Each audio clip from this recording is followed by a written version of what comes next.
अस्सलाम वालेकुम, welcome back to my kitchen corner के साथ। उम्मीद है कि मेरी सब बहनें अपने घरों में खुश होंगी। अल्लाह ताला सबको अपनी ईमान में रखे, बुरी आफात से बचाए, आमीन सुम्मा आमीन।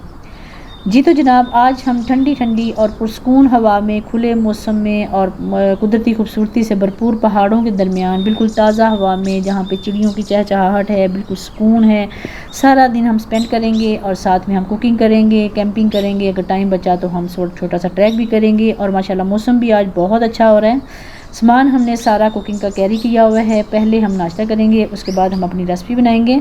और रेसिपी आगे चल के देखते हैं कि क्या हम बनाने वाले हैं। शुरू से लेके एंड तक मेरे साथ रहिएगा ताकि आप भी इस वीडियो को एंजॉय कर सकें। और यहाँ मैं ये बता दूँ कि जब मैं कुकिंग करने के लिए जाती थी आउटडोर, तो मेरा कुछ ना कुछ किचन का सामान, जैसे मसाला जात हैं किचन में, तो अच्छे खासे जगह जगह से हम मसाला जात लेते हैं और डालते हैं। और यहाँ पे ये है कि सब कुछ साथ लेके जाना पड़ता है। शुरू में वो तो मुझे बहुत मुश्किल होता था, कुछ ना कुछ रह ही जाता था। और अब ये है कि अल्लाह का शुक्र, इतनी आदत हो गई है अपना छोटी छोटी चीज़ें कैरी करने की, अपनी चीज़ें याद से रखने की कि क्या क्या डालना है, क्या क्या लेके जाना है। और माशाल्लाह अब मुझे कोई भी मसला नहीं होता। अच्छा, सबसे पहले हम यहाँ पे नाश्ता करेंगे, उसके बाद हम कुकिंग करेंगे। नाश्ते में हम लाइट सा नाश्ता करेंगे ताकि हम जो लंच टाइम पे जो भी बनाएं उसको भरपूर तरीके से एंजॉय कर सकें। और बहुत ही खुशगवार मौसम हो रहा है और मज़ा आ गया। इन दोनों ने पहले सफाई की है, सफाई करने के बाद अपने हाथ साफ़ कर रहे हैं, हाथ धो के हैं, उसके बाद साफ़ कर रहे हैं और अब नाश्ते का वेट हो रहा है। अच्छा, नाश्ते में जो है ना, हम वही अंडे हैं, ऑमलेट है, साथ में ब्रेड जैम जो होता है, वही लटरन पटरन जो भी होगा वो हम इंजॉय करेंगे। नाश्ता वैसे अच्छे तरीके से नाश्ता कर लिया जाए ना सुबह सुबह, तो सारा दिन बहुत अच्छा गुजरता है। मक्खन मैंने खुद अपने घर का निकाला हुआ है माशाल्लाह। और मैं नाश्ता जो है ना, शायद खैर लाइट करते करते फिर भी हैवी नाश्ता हो गया। नाश्ते में ये हनी है माशाल्लाह, ज़बरदस्त किस्म का चाय के साथ मैं खाऊंगी और बहुत ही मज़ा आने वाला है आज के दिन में। और ये है कि मक्खन जो है ना, वो मैं खाती तो नहीं, पर आज मेरे घर का मक्खन है, मैं भी खुद खाऊँगी और टेस्ट करूँगी, देखूँगी कैसा होता है। ठीक है, कैसा लगता है, होता कैसा है, कैसा लगता है ब्रेड पे लगा के।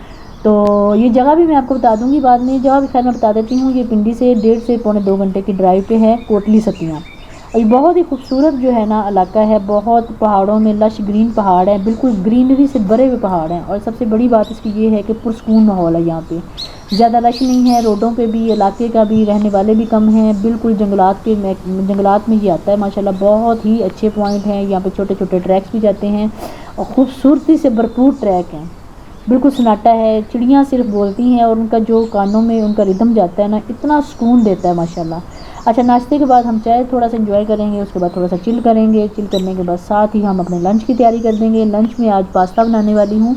और जब भी आउटडोर कुकिंग करनी हो ना, तो मेरी कोशिश होती है कि वो चीज़ बनाएं जो जल्दी जल्दी बन जाए और खाने में भी मज़ा आए, जल्दी जल्दी बन जाए, उसको कैरी करने में ईजी रहे। मतलब ज़्यादा बर्तन भी उसमें ख़राब ना हो, ज़्यादा अगर बच भी गया तो वापस लाने में भी मसला ना हो। खुश की चीज़ें, मेरी कोशिश होती है कि वो चीज़ बनाई जाए जो हम इजीली वहाँ पे बैठ के खा सकें, एंजॉय कर सकें और बन भी इजीली जाए।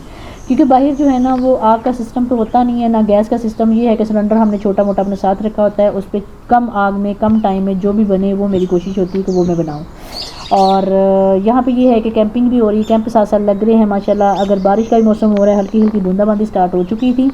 तो बेटी मैंने अपनी को लगा दिया हुआ है वेजिटेबल काटने को। ये वेजिटेबल बहुत शानदार किस्म की काटती है, थोड़ी सी मसरूफ़ भी हो जाए। वेजिटेबल इसने काट ली है माशाल्लाह, ज़बरदस्त वेजिटेबल काटती है। लंबी लंबी शिमला मिर्च कट गई हैं, शिमला मिर्च कट गई हैं, गाजर भी लंबी लंबी काटेंगे, साथ में बंद गोभी भी लंबी लंबी काटनी है, टमाटर जो हमें चॉप कर लेना है। ये 4-5 चीज़ें हैं जो उनको हम ऐड करके हम ईज़िली हम अपनी रेसिपी बना सकते हैं। कनोपी हमारी लगी है और कनोपी लगाने का मकसद ये है कि जैसे एकदम बादल आ जाते हैं, बादलों के साथ ही जो है ना हल्की हल्की खुनकी होना शुरू हो जाती है। अच्छा मौसम है। और हमने सुबह सुबह तकरीबन हम 7 बजे 6:30 के करीब हम घर से निकल गए थे। 8 बजे हम हल्का हल्का धूप निकलना शुरू हुई थी जब हमने जाके नाश्ता कर लिया था। और ये दोपहर का टाइम हो गया है। नाश्ते के बाद हमने वाइंड अप किया, नाश्ते के बर्तन समेटे हैं, साथ ही मैंने लंच के बर्तन निकाल लिए हैं और हम बनाएंगे। अच्छा, सब कुछ कट गया है, वेजिटेबल सारी कट गई हैं। ये जो बाहर कुकिंग करते हैं ना, तो उसमें ये है कि साथ साथ जो मैं ऐड करती जाऊंगी, आप देखते जाएं कि इसमें क्या क्या ऐड होना है। इसमें मैंने पहले एक हाफ़ या पौने कप के करीब जो है ना, वो मैंने कुकिंग ऑयल लिया है। उसमें प्याज लंबे लंबे कट करके उसको फ्राई करेंगे। और ये मैं यहाँ बता दूँ कि ये बिल्कुल देसी स्टाइल में हमारा जो पास्ता बनेगा, बिल्कुल जैसे देसी स्टाइल में होता है। मेरी रेसिपी वैसे भी सारी देसी स्टाइल में होती है। जो कि हम खाने में बच्चे नखरे ना करें और सब बड़े छोटे सब खाएं माशाल्लाह। उसमें मैंने ऐड किया था, अच्छा कुछ क्लिप जो है ना इसमें आगे पीछे हो जाते हैं, कोई मसला नहीं है। इसमें मैंने प्याज ऐड किए हैं, टमाटर ऐड किए हैं, जैसे हम हांडी का मसाला बनाते हैं, नमक मिर्च हल्दी सब कुछ ऐड की है। साथ ही मैंने चिकन के छोटे छोटे पीसीस लिए हुए थे वो ऐड कर दिए हैं। चिकन के लंबे पीस कर लें, चाहे क्यूब्स कट लें, जैसे मर्ज़ी आप चिकन काट लें, ठीक है। और उसको मैंने हल्का सा फ्राई किया। साथ ही मैंने गाजरें ऐड कर दी हैं। गाजर मैंने इसलिए साथ ही ऐड की है कि गाजर आजकल थोड़ी सी सख्त आ रही है, मतलब कि फ़्रेश गाजर तो आने में थोड़ा टाइम है, और ये जो ऑरेंज गाजर है थोड़ी सख्त होती है, इसको थोड़ा पानी की ज़रूरत होती है। उसको साथ ही मैंने ऐड कर दिया था, ठीक है। और साथ ही मैंने दूसरे चूल्हे पे पास्ता बॉईल होने के लिए चढ़ा दिया है। छोटे छोटे मेरे पास देगचियाँ हैं, आप अगर घर में पकाएंगे तो उसमें बड़ी देगची में पकाएंगे। ये है कि आउटडोर कुकिंग के लिए, कैंपिंग के लिए, जब हम कैंप करते हैं या आउटडोर कुकिंग करते हैं तो हमारे पास इतने ही बर्तन होते हैं जो हम स्पेस कम दे रहे हैं और जगह उसकी जो है ना कम लगे, ठीक है। और पास्ता बॉईल करके मैंने अलहदा रख दिया है। इसमें मैंने शिमला मिर्च भी ऐड कर दी थी। आपने देख लिया है कि कैसे कैसे इक्वल जो है ना मैंने हर चीज़ ऐड की है। पहले मसाला भुना है, उसमें चिकन ऐड किया है, फिर गाजरें ऐड की हैं, फिर शिमला मिर्च ऐड की है, और उसके बाद जो है ना बंद गोभी ऐड की है। ये सारी चीज़ें ऐड करने में 2-2 मिनट का या 1-1.5 मिनट का जो है ना स्पेस दिया है। और हर चीज़ खड़ी खड़ी रहे, मतलब कि हर चीज़ गले ना।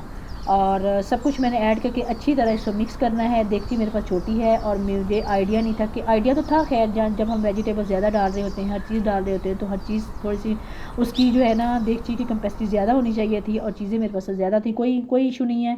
अच्छी तरह इसको आराम आराम से ज़रा मिक्स करेंगे। सब कुछ मैंने मिक्स करना है। उसके बाद इसमें हमने पास्ता भी ऐड करना है। पास्ता खुश्क हो गया था, पानी को खुश्क करके उसको मैंने ड्रेन कर लिया था पानी को, और उसमें पास्ता ऐड कर दिया। पास्ता थोड़ा थोड़ा मैंने खड़ा खड़ा रखा है, मतलब कि इसमें सोया सॉस और जो केचप है, जिनोमोटो, सोया सॉस और सिरका सब कुछ इसमें ऐड होना है, तो हल्का सा वो लिक्विड होता है। उस लिक्विड के दम में जो हम पास्ता रखते हैं, अगर पास्ता पहले ही हम ज़्यादा बॉईल कर लेंगे तो होगा ये कि वो गल जाएगा, गल के जो है ना बिल्कुल वो पप्पा टाइप बन जाता है। और मेरी कोशिश होती है कि पास्ता जब भी मैं बनाऊँ उसकी सब्ज़ियाँ लहदा नज़र आएँ और पास्ता लहदा नज़र आए। इसको अब हमने दम दे देना है। दम के बाद माशाल्लाह इसमें ब्लैक पेपर ऐड किया है, हल्का सा नमक ऐड किया है, इसमें सोया सॉस है, केचप है और सिरका है। ये तीनों चीज़ें ऐड करके मैंने 8 से 10 मिनट के लिए हल्की आंच पे दम दे दिया था। उसके बाद हम इसको चिल करेंगे, खाएंगे, मज़े से खाएंगे। माशाल्लाह बहुत ज़बरदस्त किस्म की खुशबू भी आ रही है। खुली हवा में तो वैसे भी खाने की कुकिंग बहुत अच्छी खुशबू आती है। बस इसी के साथ आज की मेरी वीडियो का भी एंड होता है। इंशाल्लाह नेक्स्ट किसी और वीडियो के साथ मिलेंगे, तब तक के लिए अल्लाह हाफिज़। अगर मेरी आपको वीडियो अच्छी लगती है तो आप मुझे दुआ में ज़रूर याद रखिएगा। इंशाल्लाह नेक्स्ट मिलेंगे। अल्लाह हाफिज़।